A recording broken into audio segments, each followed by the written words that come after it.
Market లో invest చేసి మీ డబ్బులు డబుల్ చేసుకోవాలనుకుంటున్నారా? సుందరరామిరెడ్డి గారి లైవ్ సెమినార్ కి అటెండ్ అవ్వండి.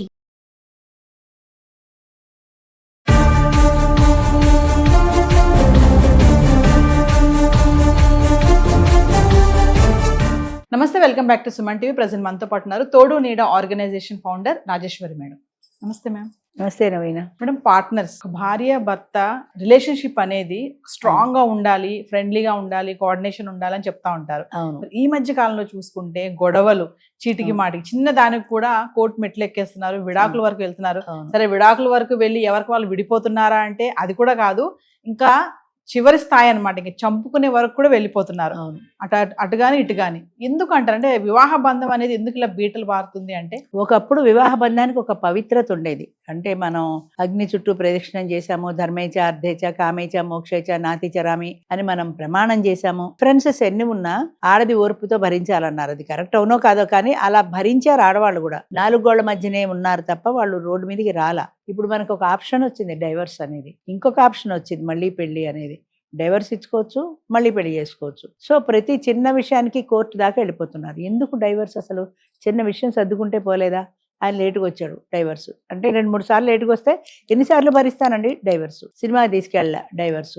ప్రతి చిన్న విషయానికి ఒక ఆప్షన్ అయితే ఎప్పుడైతే కనపడిందో ఇది కాకపోతే అదని వెళ్ళిపోతారు. కానీ అసలు దాని దాకా ఎందుకు? ఉన్న చోటే నాకు దగ్గరికి వస్తుంటారు తోడు నెలలో. 52 ఏళ్ళు ఉంటాయి ఆయనకి. 50 ఏళ్ళు దాటితే కానీ మా దగ్గర రావడానికి లేదు కదా. 52, 54. నాది డైవర్స్ మేడం. నాకు బాధ అనిపిస్తుంది. ఆ వయసులో నీకు పిల్లలు లేరా? పిల్లలు ఉన్నారు మేడం, పిల్లలు ఆవిడ దగ్గర ఉంటారు, నాకు సంబంధం లేదు. చాలాసార్లు చెప్పాను, నీ సంబంధం లేకుండా ఎలా పోతుంది? నీ పిల్లలు కదా, నీ రక్తం కదా. ఆవిడంటే ఎవరో అమ్మగన్న బిడ్డ, నీకు ఎలాంటి ఎఫెక్షన్ లేదు ఆమె మీద. కానీ నీ రక్తం పంచుకొని నాన్న నీ గుండెల మీద ఆడుకున్న పిల్లలు ఈ రోజున ఎలా మర్చిపోగలిగా? ఆవిడ దగ్గరే ఉంటారు, నాకేం సంబంధం లేదంటావు. ఎలా మర్చిపోతారు? నీ రిలేషన్, నీ బ్లడ్ రిలేషన్. నీకు అభిమానం ఎందుకు లేదు అంటే మాకు బరువు వదిలింది అని అనుకుంటారు అంతే. అంతేగాని ఇంకో పెళ్లి చేసుకుందాం అనుకుంటారు. ఇంకో పెళ్లి చేసుకుంటావు కరెక్టే, వచ్చే ఆవిడ ఏమైనా గ్యారంటీగా మంచిది బాగా చూస్తాను గ్యారంటీ ఉందా? ఆ ఉన్నదేదో ఆ గొడవలేవో ఆవిడతో సర్దుకుంటే పోయేది కదా. కనీసం పిల్లలతో కలిసి హ్యాపీగా సంసారం చేస్తారు కదా. నువ్వు సర్దుకుంటావో ఆ అమ్మాయే సర్దుకుంటుందో, ఇద్దరు ఒక మ్యారేజ్ కౌన్సిలర్ దగ్గరికి వెళ్తారు.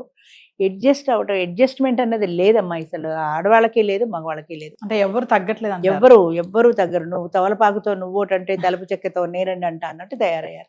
ఎవరు దిగరు. ఎందుకంటే ఆడవాళ్ళు కూడా చదువుకున్నారు, ఉద్యోగాలు చేస్తున్నారు, సంపాదిస్తున్నారు. నీ లెక్క నాకేంటి? ఇదివరకు ఉద్యోగాలు సంపాదనలు లేవు. మొగుడు పెడితే తినడం తప్ప అసలు వేరే క్వశ్చనే లేదు. బయటికి పొమ్మంటే ఎక్కడికి బతుకుతాం? పుట్టింటి వాళ్ళు రానివ్వరు. చావో బతుకొని నీ భర్త ఇంట్లోనే అవకాశం లేదంటారు. పుట్టింటికి వెళ్ళక అత్తింట్లో బతకలేక బయటకు వెళ్తే వీళ్ళు భోజనం వెళ్ళాగా. ఎలా బ్రతకాలి అనే ఉద్దేశంతో అయినా చచ్చినట్టు భరించి ఉండేవారు. అలా ఎప్పుడైతే భరించి ఉన్నారో ఈ బలహీనత మగవాడికి బలం అయిపోయింది. డామినేషన్ ఎక్కువైపోయింది. ఏం చేసినా ఎక్కడికి వెళ్ళదు అన్న ధైర్యం. ఆ డామినేషన్తో వాళ్ళు కొట్టినా తిట్టినా ఇలాగే భరించేవారు. పాపం మేల్ డామినేషన్ బాగా పెరిగిపోయింది. అలాంటి సమయంలో మనకి ఉమెన్ ఎడ్యుకేషన్ వచ్చింది. ఉమెన్ ఎడ్యుకేషన్ వచ్చిన తర్వాత ఉద్యోగము, మహిళా సాధికారత, సంపాదించుకోవడము, స్త్రీ వ్యక్తి స్వాతంత్రము ఇవన్నీ వచ్చేసాయి. ఇవన్నీ వచ్చిన తర్వాత నేను ఎందుకు పడాలి? నువ్వు 2 లక్షల ప్యాకేజీలో ఉంటే నేను 3 లక్షల ప్యాకేజీలో ఉన్నాను. నీకంటే నాకే ప్యాకేజ్ ఇష్టం, నువ్వే తగ్గు. లేదంటే నేను విడాకులు తీసుకుంటే వెళ్ళిపోతా, హాయిగా ఇంకోటి పెళ్లి చేసుకుంటా. అది కూడా పరువు పోతుంది అనుకుంటే వీడే తగ్గుతాడు, లేదా పరువు పోతుంది అనుకుంటే ఇది తగ్గుతుంది. అసలు పరువు అన్న సమస్య లేదనుకో. ఈగో ప్రాబ్లం మెయిన్ ఏంటంటే ఇక్కడ ఈగో ప్రాబ్లం. ఎవరూ తగ్గరు.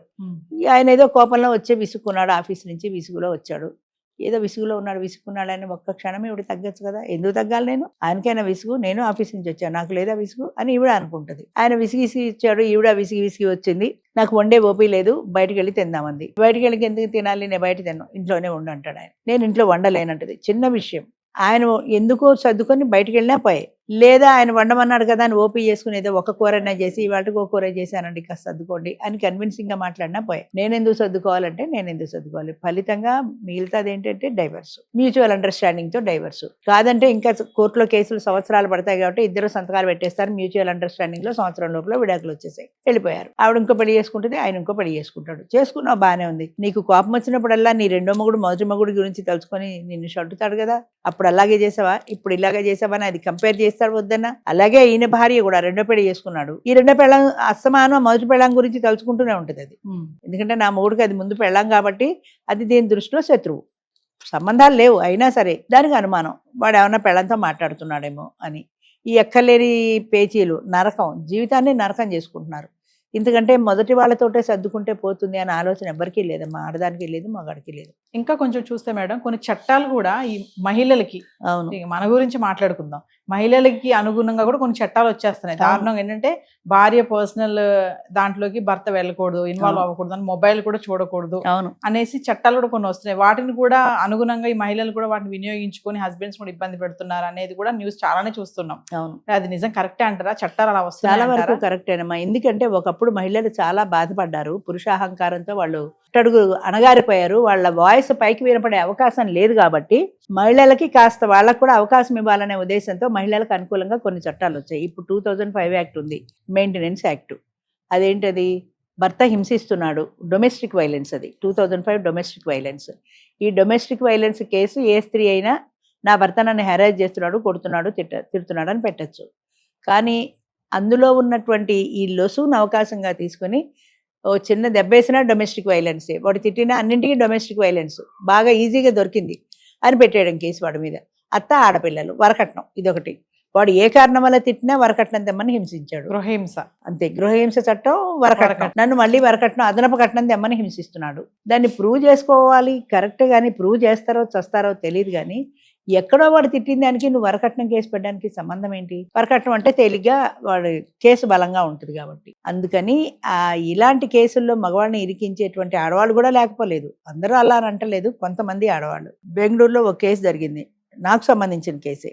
ఒక ఆవిడ డెత్ సర్టిఫికేట్ తీసుకురాలేదు. డెత్ సర్టిఫికేట్ తీసుకురాకపోతే మేము రిజెక్ట్ చేసాం ఆవిడని. ఆవిడంది నేను ఆన్లైన్లో అప్లై చేశాను, అది రావడానికి 4-5 రోజులు పడుతుంది, 4-5 రోజులు అయ్యాక ఇస్తానంది. ఈ రోజు ఉంటేనే మేము యాక్సెప్ట్ చేస్తాం, ఈ రోజు లేకపోతే యాక్సెప్ట్ చెయ్యం. నెక్స్ట్ మీటింగ్కి రా. ఆవిడ కుదరదు, నన్ను ఇప్పుడే అలౌ చేయాలంది. మేము అలౌ చేయలే. ఆవిడ లోపల హాల్లోకి వచ్చి కూర్చుంది, బయటికి వెళ్ళదు. ఆవిడ ఎలా వెళ్ళగొట్టాలి? నువ్వు ఏం తిట్టు, ఆవిడ వెళ్ళదు. సరే, ఒక ఆయన ఎవరో చేయబట్టుకుని, అమ్మ కాదు దయచేసి బయటికి రండి, కార్యక్రమం జరుగుతుంది అక్కడ, అది ఆగిపోతుంది, మీరు మళ్ళా మీటింగ్ వద్దురు. కానీ చెయ్యబట్టుకుంటే ఆయన నా ప్రైవేట్ పార్ట్స్ని టచ్ చేశాడని ఆయన మీద పోలీస్ కంప్లైంట్ ఇచ్చింది. 60 ఏళ్ల వృద్ధురాలు, అసలు నీ వయసు మర్చిపోయావా? నువ్వు రిటైర్ అయిపోయావు, 60 ఏళ్ళు నెత్తి మీదకి వచ్చి నీ ప్రైవేట్ పార్ట్స్ పట్టుకోవడానికి ఏమన్నా నువ్వు 25 ఏళ్ల పడుచు పిల్లవా? 100 మంది ఉన్న మీటింగ్ అక్కడ నడుస్తుంటే ఇంతమందిలో ఆయన ప్రైవేట్ పార్ట్స్ ఎట్లా పట్టుకుంటాడు? అసలు బుద్ధి ఉందా? ఎందుకని పెట్టిందంటే అలా అంటే కేసు బలం ఉంటుంది. ఆవిడ పోలీస్ డిపార్ట్మెంట్ లో పనిచేసి రిటైర్ అయింది, అంచేత ఆవిడకి తెలుసు ఉమెన్ కాబట్టి ఎలా అంటే కేసు స్ట్రాంగ్ గా అవుతుంది. పోలీస్ స్టేషన్కి వెళ్ళింది, నన్ను పిలిచారు పోలీస్ స్టేషన్కి. వెళ్ళాలి కదా, ఆర్గనైజేషన్ రన్ చేస్తున్నాను కాబట్టి నేను వెళ్ళాను. పెడితే ఆయన అన్నాడు, ఎందుకమ్మా ఆవిడకి సారీ చెప్పండి, కేసు వదిలించేసుకోండి, ఎందుకు ఆవిడ మెంటల్ కేసు, చెప్తే వదలటం లేదు ఆవిడ అని ఏదో చెప్పాడు ఆయన. నేను తప్పు చేస్తే తప్పకుండా సారీ చెప్తానండి, నేను తప్పు చేశానని మీరు ఒప్పుకోండి, నేను సారీ చెప్తాను. రెండోది, ఆవిడ ఆన్లైన్లో అప్లై చేసింది, 4-5 ఏళ్ల రోజుల తర్వాత ఇస్తుంది. ఈ 4-5 రోజుల తర్వాత ఆవిడ రాకపోతే ఆవిడ కొంగుచ్చు నేను తిరుగుతానా? ఈలోగా ఎవడో కేసు వేస్తే ఇలాగ యాక్సెప్ట్ చేస్తున్నారు తోడు నీడ పేరు మీద అంటే నా వల్ల ఏమవుతుంది ఈ వయసులో? ఇంకొక నెక్స్ట్ మీటింగ్కి రమ్మంటే ఆవిడకి ఎందుకంత ఈగో ప్రాబ్లము? నేను నెక్స్ట్ మీటింగ్ ఎందుకు రావాలి? రూల్ ప్రకారం ఒప్పుకోవచ్చు కదా. గవర్నమెంట్ పాస్ చేసింది రూల్ ప్రకారము, నువ్వు ఆన్లైన్లో అప్లై చేసావు కరెక్ట్, ఒప్పుకుంటా. కానీ మా రూల్స్ మాకు ఉంటాయి కదా, మా రూల్ ప్రకారము ఇప్పుడు మీరు సర్టిఫికేట్ ఇస్తేనే అలౌ చేస్తాం, అది నా రూల్ ప్రకారమే ఇది నడుస్తుంది. అది గవర్నమెంట్ యాక్సెప్ట్ చెయ్యని మాన్ని. నువ్వు చెయ్యొచ్చు కదా అంటే ఎందుకు చేయాలి? అందులో ఉండే ప్రాబ్లం చెప్తున్నాను కదా. నువ్వు రాకపోతే రేపొద్దున నువ్వు పెళ్లి చేసుకుని ఎక్కడికో వెళ్ళిపోతే ఈ పీటర్చుకొని మేము ఎక్కడ తిరుగుతాం? అంచేత నువ్వు ఇవాళ ఉంటే రా, నెక్స్ట్ టైం రమ్మంటే నువ్వు ఎందుకంత ఈగో ప్రాబ్లము? ఆవిడకి ఈగో ప్రాబ్లం తప్ప వేరే ఏం లేదు. చేసేసింది, పెట్టింది, వాళ్ళు నన్ను వదిలిపెట్టేశారు. ఎందుకంటే నా తప్పు లేదు, నేను రూల్ ప్రకారమే చేశాను. ఏ తప్పు ఉందని? ఏం చేయగలిగింది? పైగా వెళ్ళేప్పుడు నన్ను ఛాలెంజ్ చేసింది, నువ్వు ఎట్లా తోడు నడుపుతావో చూస్తాను. 2 సంవత్సరాల నుంచి నడుస్తుంది. నువ్వు నాతో ఛాలెంజ్ చేసి చెయ్యాలి అంటే నీకు ఒక పాయింట్ ఉండాలి అక్కడ. ఆయన నా ప్రైవేట్ పార్ట్స్ టచ్ చేశాడంటే అది ఎంతవరకు నువ్వు ప్రూవ్ చేయి. ఎవరైనా ఒక్కళ్ళని చూపించి నీ ప్రైవేట్ పార్ట్ టచ్ చేస్తుంటే నేను చూశానంటే ఒక్కళ్ళని చెప్పు. వచ్చిన వాళ్ళందరూ ఆవిడనే తిట్టారు. హోటల్ వాడు బయటికి వెళ్ళమంటే వెళ్ళదు. చెరుకు ఒక హోటల్లో వర్క్ చేసే ఎంప్లాయీని పంపించాడు ఆయన. ఆవిడ వచ్చి ఈవిడ ఏదో బుజ్జగించి బయటికి తీసి పంపించింది. బయటికి వెళ్ళిపోయి పోలీస్ కానిస్టేబుల్ని తీసుకొచ్చింది నన్ను అరెస్ట్ చేయమని. అంటే అలాంటి పగ, ప్రతీకారం, ద్వేషం, కసి ఇవి ఉన్నవాళ్ళు ఏం పైకి వస్తారు చెప్పు? చాలామందిలో అవే లక్షణాలు ఉంటాయి, పగ, ప్రతీకారం. ఇప్పుడు ఎవడైనా వాడిని తిట్టావనుకో పనివాడిని, వాడికి పగ, వీడిని చంపేయాలి అంతే. నన్ను తిట్టింది కదా అనే కానీ ఎందుకు తిట్టింది అన్నది వాడికి అర్థం కాదు. నన్ను తిట్టింది అంతే, చచ్చిపోవాలి. ఇప్పుడు వస్తుంటే వాడెవడు ఫోన్ పెట్టుకుని మాట్లాడు, క్యాబ్ డ్రైవర్. నేనేమన్నానంటే నువ్వు ఫోన్ మాట్లాడితే కారు ఆపుకుని మాట్లాడుకో, డ్రైవింగ్ చేస్తూ మాట్లాడుకో, డ్రైవింగ్ మీద నీ దృష్టి ఉండదు. అసలు డ్రైవ్ చేస్తూ మాట్లాడకూడదు, ఫోన్ అనే సంగతి రూల్ ఉందని నీకు తెలియదు అంటే వాడు నాతో దెబ్బలాట ఎదురు. అంటే మనం చెప్పింది న్యాయమైనా సరే వాడి ఈగో ప్రాబ్లం అంతే. నువ్వు కారు ఆపేసా నేను దిగిపోతానన్నా, నేను దిగిపోతాను, నీకు డబ్బులు ఇవ్వను. డబ్బులు ఇవ్వకపోతే బాధ కదా, అందుకని ఇక్కడ దాకా తీసుకొచ్చాను. సో ఇలా ఎంతమందితో నువ్వు పోరాడగలుగుతావు? న్యాయం అన్యాయం అన్నది లేదా? నీది న్యాయమా అన్యాయమా నీ మనస్సాక్షి నీకు చెప్పదా? వాడు ప్రైవేట్ పార్ట్స్ ముట్టుకున్నాడు అంటే కేసు బలమవుతుంది అని తెలిసిందే కానీ ఒక మానవుడి మీద నేను అన్యాయంగా కేసేస్తున్నానన్న ఇంగితం లేదు మనిషికి. ఎంత పెద్ద ఉద్యోగం చేసే లాభం? చేత ఇలాంటి వాళ్ళు కూడా ఉంటారు. అందుకని అలాంటి వాళ్ళతో చాలా జాగ్రత్తగా ఉండాలమ్మా. ప్రతినిత్యం అలాంటి వాళ్ళే మనకి సొసైటీలో ఎదురవుతారు. Thank you.